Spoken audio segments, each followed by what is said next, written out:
So today I'm talking about something that kind of was running through my mind over the weekend after I had a conversation with my mother, and it was about traditions. She and I were on the phone, and she had expressed to me that I had not had a traditional meal. So I thought to myself, what exactly is a traditional meal? Well, for, most holidays, if it's a summer holiday, you're going to barbecue, you're going to do something grand that comes with potato salad, sweet potato pie, all this other fun stuff. And I had pizza, La Jolla, and rice, and it was awesome. But be that as it may, I did not have a traditional 4th of July meal, with the exception of the watermelon that I had, which we had a small watermelon that we bought from the grocery store. I cut it up, and that may be why my allergies are crazy, because I'm told that I'm allergic to watermelon. I eat it anyway because the shit's good. Nevertheless, it made me think of like most of the things that are traditional, or the things that people consider to be traditional. For example, meals. Most people traditionally sit down at the dinner table and they have a meal. Well, I know when I was married, I couldn't get that motherfucker to sit down at a damn dinner table to save my life. Like, it took an act of Congress and company to come over to get him to eat at a dinner table. Now I eat at a dinner table in my new relationship, but that's neither here nor there. I'm just talking about the differences between what traditional people do and what we do today. Most people, they sit in front of the TV, they take their meal, and then they just kind of lounge at the spot with which they're in. I like to sit at a dinner table. I think that it brings about a focus on not just the meal, but the people that are engaging in the meal. So that tradition I kind of like to keep with. I like sitting at a table. I like to eat my meals at a table and engage the person with which I'm eating. Another tradition is marriage. Most people get married in a church. I remember in my previous relationship, I got married in somebody's apartment, and she was just of the peace. And, whether you're gay, straight, whatever, most people aren't having the big up-to-do wedding in the church and then going to the ceremony, and after the ceremony having a reception. They going down to the justice of the peace, which that's actually kind of traditional these days. But, for my experience, I got married in an apartment with the justice of the peace. I mean, when I was in the military, I know my petty officer, she got married in her house, and the justice of the peace came to her home. So, I'm just talking about how people aren't really going to the church these days to have a traditional wedding. They're just getting married right where they are. Another thing that a lot of people traditionally do is take trips. With Corona running rampant, people can't get out on the road and take trips no more. They have to sit down somewhere. They have to evaluate what they're doing. They can't get out and just travel like they usually do without fear of getting sick. Which brings me to my next issue, which is working from home. And I know you're like, how the hell you segue from that to the other? Well, the commute itself.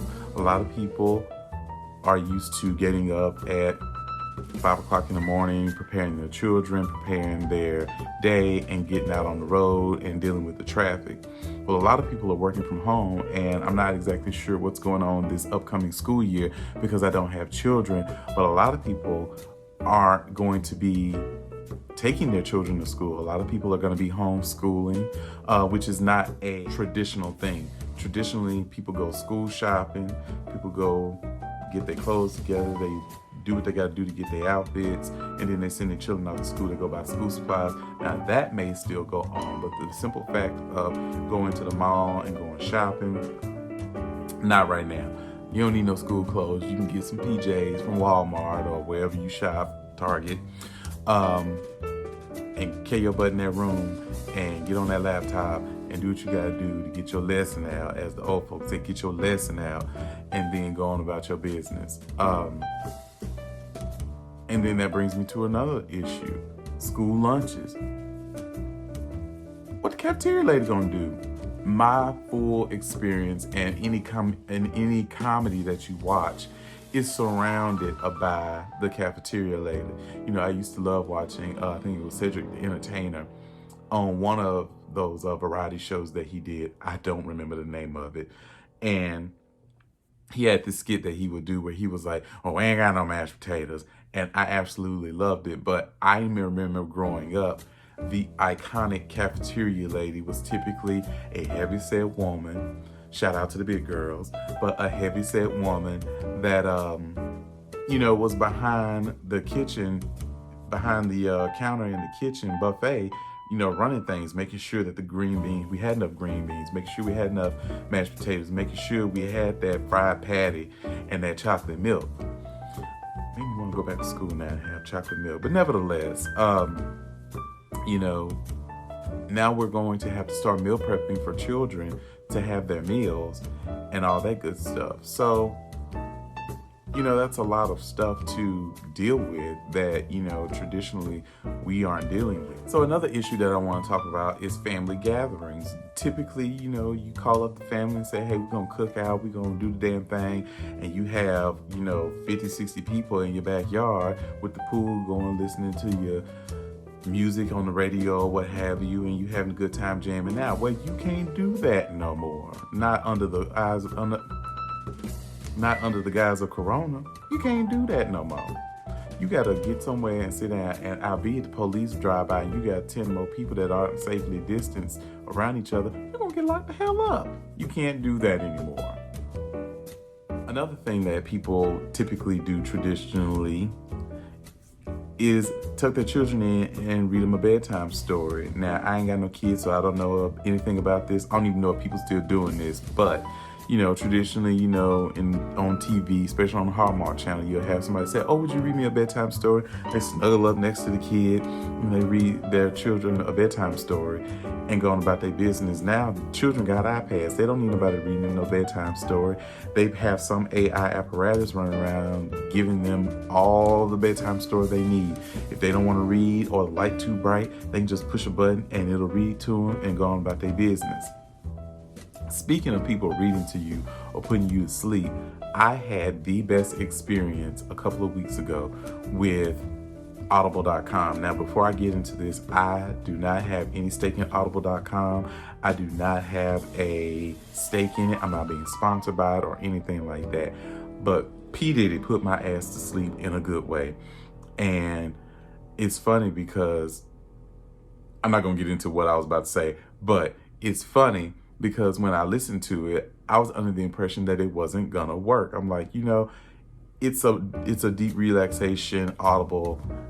It came free with the app. I was like, let me try it out. Actually, it didn't come free with the app. I think it came free with my Amazon account. They were like, we'll give you one opportunity to use this download and go on about your business. So I was like, okay, I'll try it out.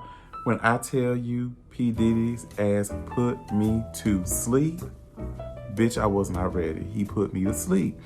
And with most of my experiences with black men, he put me to sleep, and when I woke up the next morning, his ass was nowhere to be found. Catch. Another tradition that has gone away is asking your grandparents for money to go to the store, like the corner store, something like that. Not like to Target or something, but to the corner store. So I remember when I was a kid, my cousins and I asked my grandmother, funny story, very, very funny story. We asked my grandmother if we could go to the corner store and if she would give us some money. She gave us this colorful bill, and I'm like, what the fuck is this? I'm used to green. I'm used to dollars, fives, tens, and as an adult, hundreds, you know. But she gave us this colorful bill, and I'm like, well, what the hell is this? And they're like, it's a food stamp. And I'm like, oh, what? She's like, a food stamp. I know better now. And it's funny because, like, these days, if you showed a child what a food stamp was, like an actual paper food stamp, they probably lose their shit because they used to swiping cards and stuff like that. Which brings me to my point. Traditionally, you would ask your grandparents for like $1 or a quarter or something like that so you can go and get something from the corner store. First of all, I don't trust nobody to go to the corner store in 2020, not with Rona running around, but just for the simple fact that it's sketchy as hell. Like, have you been in some of these convenience stores that are considered corner stores? And I'm not trying to knock people that's got successful corner stores. If you got a successful corner store, keep doing what you're doing. But some of these places is straight up nasty. Sorry to say it, but some of them just straight up nasty. Be that as it may, kids ain't asking for no money to go to no corner store now. They want you to Zelle them some money or Cash App them some money or something like that. They want money in different aspects for different things. I don't even think any of my cousins of whatever generation this is, these new millennials, I don't even think they know what an icy is. I remember as a kid going across the street to the corner store, getting my little change from my grandparents and my parents, and I'm going over there to get me a bag of Cool Ranch Doritos and a large icy. And I didn't want just the Coke, I didn't want just the strawberry, I wanted to mix that bubble up. So I took the icy cup, put the icy in there, a little Coke, a little strawberry, a little Coke, a little strawberry. Let it get all the way to the top, take the dome cup and lick the top off and go pay for it and skip my little happy ass back home to my mama's house and enjoy my mixed icy. But kids aren't doing that these days, and that's one of the traditions that I love. But nonetheless, kids ain't doing that these days. They asking for money so they can go to Best Buy and buy a PlayStation or a game, which costs $50. Bitch, that's a tank of gas in both my vehicles, not just the one, in both. That's crazy. Another tradition that has just kind of gone out the window is the car buying process. Now, if anybody knows me, they know that I love myself some vehicles. New, old, particularly new, but I get into a classic every now and then, just depending on what it is. But I remember the first time I purchased a vehicle, I bought a 2003 Acura CL Type S. I was in the military at the time, and the way that I purchased this vehicle was over the phone. Funny enough, we were underway, and I snuck and made a DSN call to the Acura dealership in Shreveport, Louisiana. I talked to the lady on the phone. We ran the deal. I called my mom, and the next thing I know, my mom had went and picked up my vehicle. Now, mind you, I was still underway in the Straits of Hormuz, dealing with mines in the sea, and all this other crazy shit. But I'm running around here buying cars. That let you know just where my priorities were. It was not in the mines. It was in me having me a fresh whip when I got the hell out of Bahrain. But I digress. The car buying process, typically you go to the car dealership, you deal with the Foursquare process, they go back and forth, they want to haggle and all that good stuff, and you go from there. Then it changed to, getting your lending outside of the car dealership. Now, you can basically go online, buy a vehicle, and have it delivered to you. I actually had the very, very privilege to be a part of an experience of a car buying process with a friend of mine. Purchased a vehicle through Carvana. We went through all of the process online, and after the process was complete, we drove to Frisco, picked up the vehicle, took it for a test drive and everything, stuck a coin in the system, and before you knew it, the car was there. Looked over the car, he loved the car, and then we took the car home. But people ain't going to the car dealership no more, haggling with nobody. Ain't nobody got time for that. I want what I want, and I want it now. So let me go online, do what I got to do to get what I need, and then I'm up out of here. So another tradition is working from home. Now, me being in the IT field as a collaboration engineer and network engineer, I have worked from home for several years, and I actually find it quite comfortable. But when I was making a transition to my new employer, they said, okay, well, your job is going to be working from home for the most part, but due to Corona, you're going to be working from home, period. And I'm like, what? Which I wanted to get into the office because I am typically a hermit crab. I like staying in the house because I have the mentality of I pay all this money for all these square feet, and I pay all this money for all this other stuff that I have here. I need to be at the house, and if I want something, I'll bring it to me.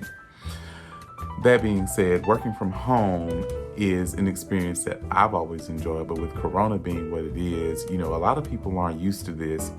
An example, I deal with a lot of people with an organization that don't typically work from home. So I am getting a lot of tickets in my inbox for people who need their systems and other things to function.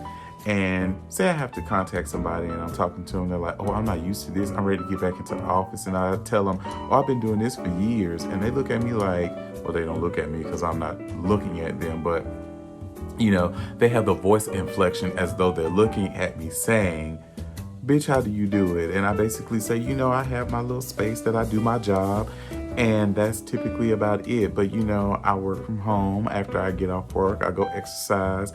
I do what I need to do to stay fit and, you know, keep my health well. But a lot of people aren't used to being at home. They feel like, oh, I have to be stuck in this one spot. I'm not in the same spot all the time. And I think sometimes when I'm engaging with some of our clients, they probably have a snicker or I hear a snicker in their voice like, Lord, he is not at his desk. No, I'm not. Another tradition that is just crazy is the picture taking experience. Well, first of all, I'm of the old school of basically taking the photo and then you not knowing what it looks like, and you got a 35mm camera that you got to go develop the pictures, and then once the pictures come in, it is what it is. You either like it or you don't.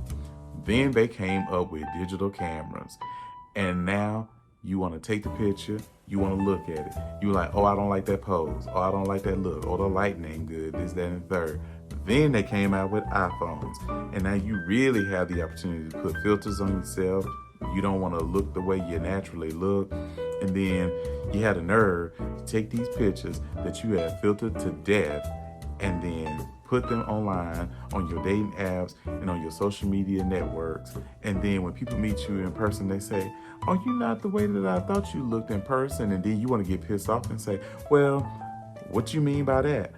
This is how I look. Well, I thought you were lighter than that, or you were this, or you were that. You know, a little lighting is one thing, but when you like put a whole load of makeup on your face with a filter, whatever the case may be, that ain't the move. So another thing that's gone away in terms of tradition is grocery shopping. Typically people go to the grocery store, they get what they need, they come on in, they get on out. Nowadays, people with technology being what it is, they're doing everything online. I am one of the technological age that I like to do all my shopping online, and I would just go and put it in the trunk of my car and I go home, or I would just order it online and have it delivered. I had the obscene notion to go grocery shopping today. Oh my God, it about took me out. Like for the first 20 minutes, everybody in the produce section was in my way. And then I got the chick on the damn intercom calling everybody but them and their mama to come and do this, that, and the third. Y'all don't have walkie-talkies in this place? Like, y'all got to get some walkie-talkies, because all this communicating over the intercom to alert people and stuff, it drove me out of my mind. But thank God I got out of there clean and easy, and I got my groceries put up. I'm in there cooking right now. But yeah, grocery shopping is one of those traditions that is kind of fading out as well. Now, what tradition you need to make happen is to like and subscribe to this page. If you love the content that I'm making, thank you very much. If you don't like the content that I'm making, let me know. Show me how I can improve. Tell me what you'd like to see me talk about or to see me do. Not do, talk about, because I ain't doing nothing for nobody. I might. It just depends. But anyway, just like and subscribe to this page and tell me what you want in the comments, and we'll go from there. Have a great week.